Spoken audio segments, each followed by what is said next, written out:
Assalamualaikum warahmatullahi wabarakatuh. Selamat pagi anak-anakku di rumah. Apa kabar hari ini? Baik, alhamdulillah. Ibu harap semua dalam keadaan sehat sehingga dapat mengikuti pelajaran pada hari ini. Bagaimana, sudah siap belajar? Kalau sudah siap, mana semangatnya? Semangat! Yes, yes, yes. Sekali lagi, semangat! Yes, yes, yes. Bagus.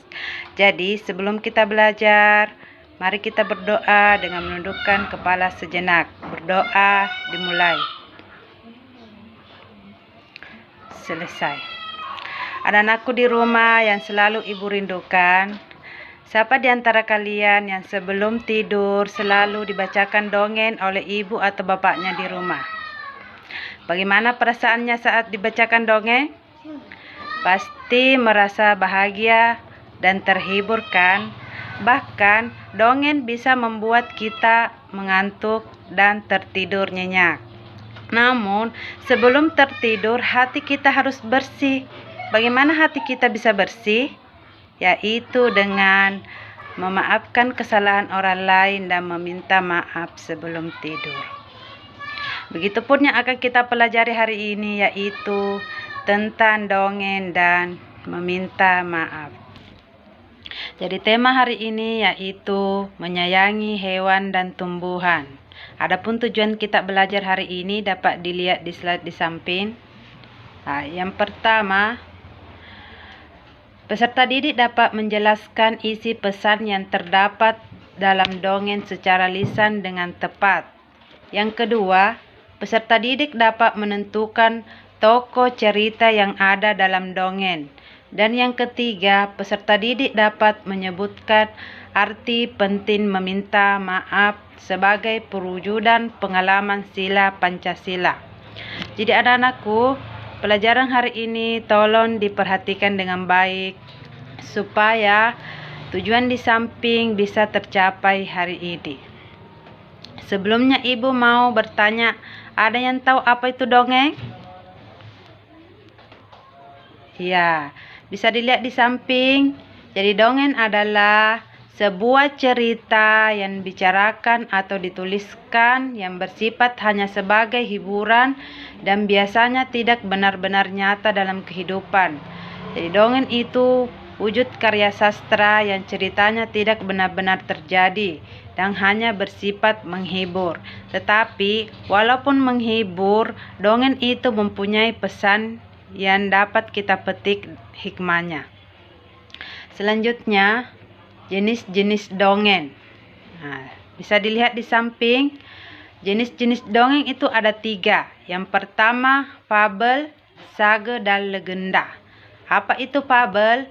Jadi fabel ialah dongeng yang tokohnya merupakan binatang yang berperilaku seperti manusia.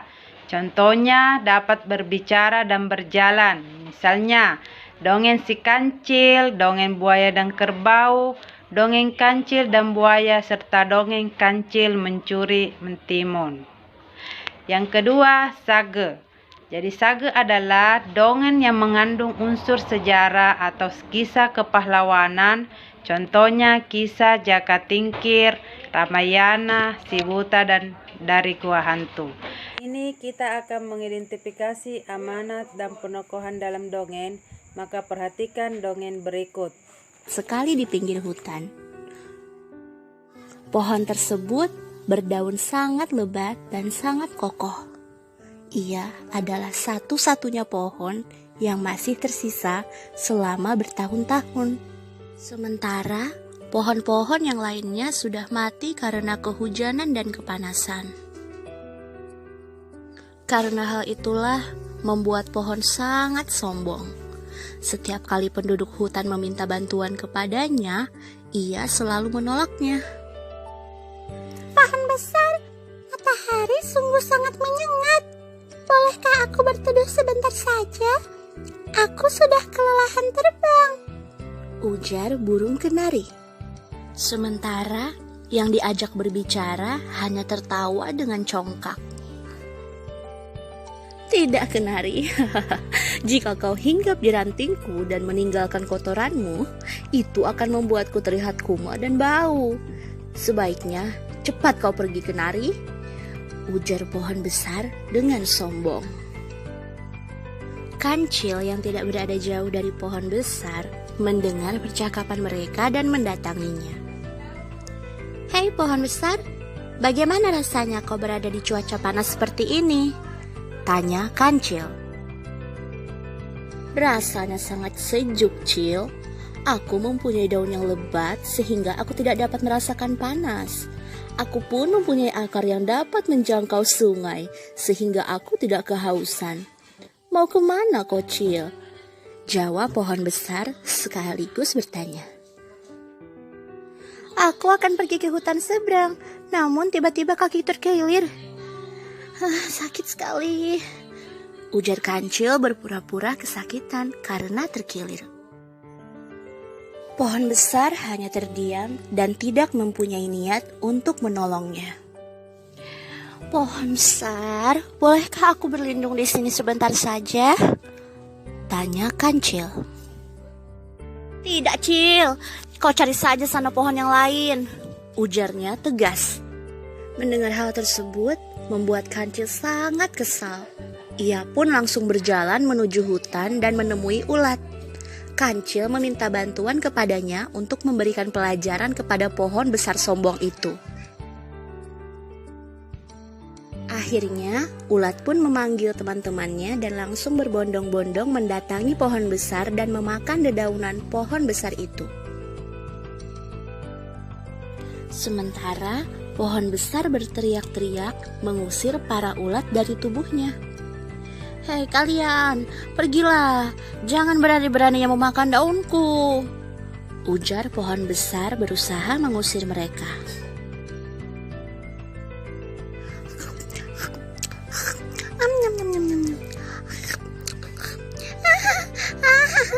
Tenanglah pohon besar, daunmu sangat enak sekali. Aku akan menghabiskannya, ujar salah satu ulat. Hahaha, lihatlah pohon besar, sekarang kau tidak dapat sombong lagi, ujar Kancil tertawa. Sementara pohon besar merasa malu karena sudah bersikap sombong. Namun, ia sama sekali tidak dapat berbuat apa-apa ketika daunnya dimakan oleh segerombolan ulat. Kau memang benar, Cil. Aku menyesal sudah bersikap sombong. Tolong maafkanlah aku, ujar pohon besar menyesal. Sejak saat itulah pohon besar berubah menjadi ramah kepada seluruh penghuni hutan. Banyak sekali binatang menyukainya karena pohon besar berubah menjadi sangat baik. Nah, anak-anakku sekalian, tadi kita sudah menonton video dongeng yang berjudul Pohon yang Sombong. Jadi kita akan menentukan apa amanah atau pesan yang terkandung dalam dongeng tersebut dan menentukan tokoh atau karakter yang ada dalam dongeng tersebut. Jadi, amanah dalam dalam dongeng tersebut, kita tidak boleh sombong kepada siapapun dan selalu berbuat baik kepada siapapun. Dan apabila kita berbuat salah, kita harus meminta maaf. Dalam cerita tersebut ada 3 tokoh, yaitu pohon materai, kancil, dan ulat. Jadi pohon materai itu sifatnya sombong, kancil sifatnya banyak akal, dan semut sifatnya pemberani. Jadi kita tidak boleh sombong ya. Nah, jadi kalau kita ada kesalahan, kita harus meminta maaf. Bagaimana? Apakah kalian pernah meminta maaf? Jadi kalau kita berbuat salah, kita harus meminta maaf. Sebagai kesimpulan, yang pertama, bahwa dalam sebuah dongeng ada hikmah yang dapat kita jadikan panutan dalam kehidupan kita sehari-hari. Yang kedua, ketika kita berbuat salah, kita harus meminta maaf. Terima kasih anak-anak telah mengikuti pelajaran hari ini. Ibu berharap anak-anakku di rumah semua dalam keadaan sehat, tetap semangat, tetap belajar, dan jaga kesehatan. Sebelum kita tutup pelajaran hari ini, mari kita berdoa bersama. Berdoa dimulai. Selesai. Terima kasih. Assalamualaikum warahmatullahi wabarakatuh.